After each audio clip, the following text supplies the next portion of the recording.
윤석열 전 대통령이 어제 특검 첫 조사를 받고 15시간 만에 귀가한 가운데 특검은 내일 오전 9시 재소환을 통보했습니다.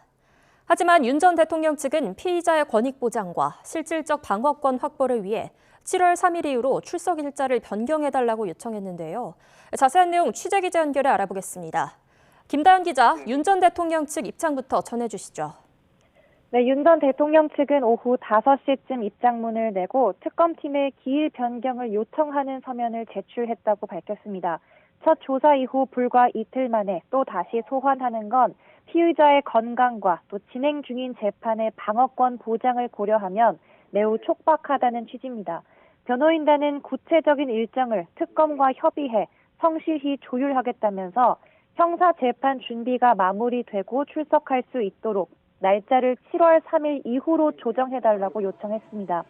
또 사법경찰이 주신문을 하는 건 위법하다고 주장하며 피의자 신문 주체와 절차의 불명확성은 절차적 적법성에 치명적 결함을 야기할 수 있다고 비판했습니다. 이와 관련해 내란 특검팀은 추후 조치에 대해 내부 검토를 하고 있다고 밝혔습니다. 네, 특검은 출석을 전제로 2차 조사를 준비하고 있었죠. 네, 2차 조사 시 특검은 비상계엄 이전 국무회의 의결 과정과 또 외환죄에 더해 어제 조사가 중단된 체포 방해 혐의 등에 대한 추가 조사를 진행한다는 계획입니다. 특히 비화폰 삭제 지시 관련해선 윤 전 대통령 측이 경찰의 신문을 거부하면서 질의가 이뤄지지 않은 거로 파악됐는데요. 특검 관계자는 추후에도 앞서 수사를 맡았던 박창환 경찰청 중대범죄수사과장이 조사하되 순서를 조정하는 등 다양한 전략을 짜고 있다고 말했습니다. 윤 전 대통령이 비교적 적극적으로 조사에 응한 국무회의 의결 과정이나 국회 계엄 해제안 의결 방해 혐의에 대한 조사를 먼저 진행해 불출석 명분을 만들지 않겠다는 포석을 둔 겁니다. 아울러 계엄 전후 국무회의에 참석했던 국무위원들 소환 조사가 이뤄질 수 있다고 했는데요. 조사 일정에 대해선 현 단계선 특별한 사정이 없으면 공개하지 않을 생각이라고 덧붙였습니다.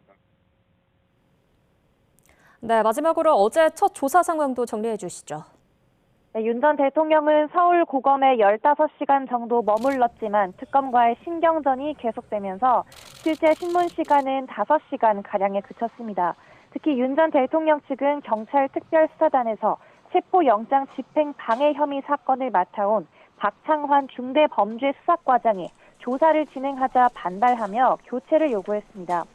윤 전 대통령 변호인단은 신문을 맡은 박총경이 불법 체포영장 집행을 지휘했고 서울중앙지검에 고발한 경찰 중 한 명이라며 가해자에게 조사를 받을 수 없다고 주장했습니다. 이에 대해 특검 측은 박총경이 1차 체포영장 집행을 지휘한 적 없고 수사 연계성을 고려한 거라고 반박했는데요. 윤 전 대통령 측은 경찰이 진행하는 조사엔 응하지 않겠다며 맞섰고 오전에 진행된 피의자 신문 조서엔 서명과 날인을 하지 않았습니다. 결국 특검은 방향을 틀어 부장검사 주도로 계엄 전 국무회의 의결 과정과 국회 계엄 해제 의결 방해, 외환죄 등에 대한 신문을 이어갔습니다. 윤 전 대통령 측 입장과 관련해 향후 특검 입장은 들어오는 대로 전해드리겠습니다. 지금까지 사회부에서 YTN 김다연입니다.